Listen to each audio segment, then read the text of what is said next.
नमस्कार दोस्तों, आज से कुछ महीने पहले मैंने एक वीडियो बनाया था बागेश्वर बाबा के ऊपर। बड़ा वायरल हुआ वो वीडियो, 12 मिलियन से ज्यादा व्यूज, पूरे चैनल पर one of the most viewed videos में से वो एक है। लेकिन अगर आपको याद हो, उस वीडियो के एंड में मैंने एक बड़ी जरूरी चीज कही थी कि ये जो बाबाओं का कॉन्सेप्ट है, मैं इसके खिलाफ नहीं हूं। बस प्रॉब्लम यह है कि ज्यादातर लोग आज के दिन जो स्पिरिचुअलिटी और धर्म का पाठ पढ़ाते हैं वो ढोंगी है, फ्रॉड है।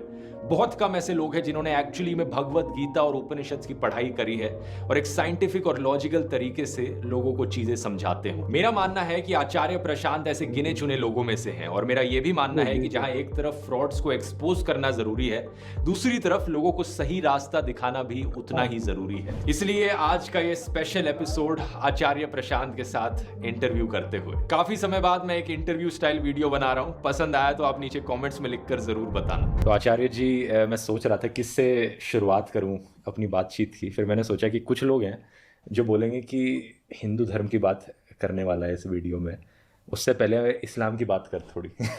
तो मैंने सोचा कि क्यों ना ट्रिपल तलाक और हलाला से बात शुरू करी जाए, ताकि इस बात को साइड में रख सकें और काम की बात पर आ सकें। क्या आप ट्रिपल तलाक और हलाला को सपोर्ट करते हैं? कैसे कर सकता हूँ। कल्पना भी कैसे की जा सकती है कि ऐसी चीज़ जो मानवता के 50% के प्रति अन्यायपूर्ण हो। ठीक है, आप नहीं सपोर्ट करते, मैं भी नहीं सपोर्ट करता, तो अब आगे बढ़ते हैं। अच्छा, ये आपका डिस्क्लेमर जैसा था। हाँ, डिस्क्लेमर था ये। कि अब काम की बात कर सके, क्योंकि आधे कमेंट्स तो यही होते हैं कि इस्लाम की बात क्यों नहीं करता, मुसलमानों के बारे में बात क्यों नहीं करता। मैंने सोचा मेरा फिर आप डिटेल्ड आंसर इस पे क्यों नहीं लेना चाहते, तो ये मतलब सिर्फ एक डिस्क्लेमर है। हाँ, तो वही डिस्क्लेमर के नाते मैं बोले देता हूँ कि जहाँ कहीं भी कुछ ऐसा हो रहा हो जो इंसान को उसकी पूरी संभावना को साकार करने से रोकता हो, ठीक है, बच्चे को, बूढ़े को, पुरुष को, स्त्री को, भारतीय को, अफ्रीकन को, चीनी को, अमेरिकन को, हिंदू को, मुसलमान को, बौद्ध को, चाहे ईसाई को, हर इंसान को, हर इंसान को ही नहीं, ये जो पशु पक्षी हैं इनकी भी तो बात करनी है ना। सही बात है। और ये जो पर्वत पहाड़ हैं, नदियां हैं, पर्यावरण, इसकी भी तो बात करनी है ना। इन सब के प्रति कहीं भी यदि अन्याय हो रहा, अन्याय यही है, उसको उसकी सहज स्थिति पर पहुंचने से रोकना, यही अन्याय है। और इंसान के मामले में ये और हो जाता है कि वो जो उसकी चेतना की फुल पोटेंशियलिटी है उस तक उसको पहुंचना है, वहाँ तक नहीं पहुंचने दिया तो अन्याय है। उस तक पहुंचने से रोकना अन्याय है, और अन्याय को रोकना ही धर्म है। Injustice anywhere is a threat to justice everywhere. Everywhere and to everyone. And to everyone. सही बात है। तो मैंने इस वीडियो की शुरुआत करी थी बाबाओं की बात करके। क्यों लगता है आपको कि आज के दिन ये जो इतने सारे बाबाओं का कल्चर चला आया है, ये इतने सारे ढोंगी बाबा बनते जा रहे हैं? मुझे नहीं लगता ये कोई नई चीज़ है। ये चीज़ अब सामने आने लग गई है। ऐसा तो हमेशा से था। देखिए, बाबा बड़ा सुंदर शब्द है। बाबा शब्द में नहीं कुछ गलत हो गया। बाबा माने होता है बाप, पिता।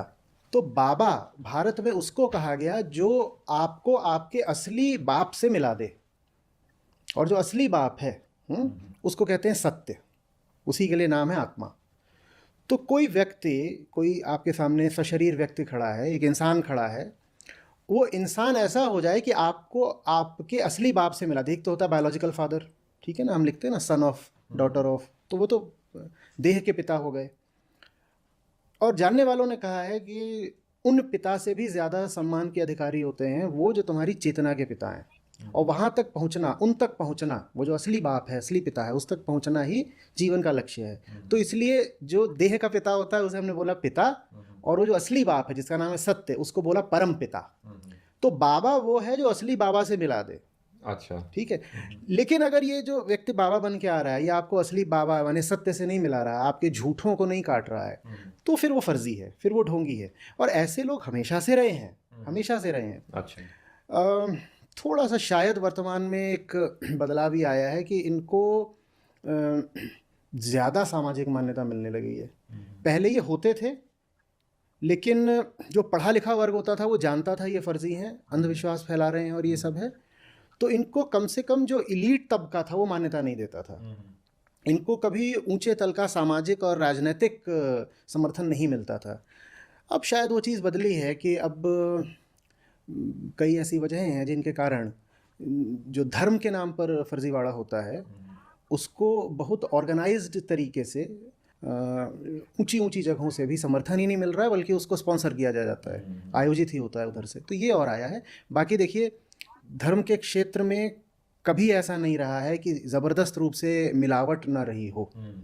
आप जब जाएंगे मध्ययुगीन संत कवियों के पास, तो उनका तो आधा काम ही यही था बताने का कि ये तुम क्या फर्जीवाड़ा कर रहे हो। संत कबीर शुरू ही करते हैं, सुनो भाई साधो। वो साधुओं को ही संबोधित करते हैं और साधुओं को ही सीख देते हैं।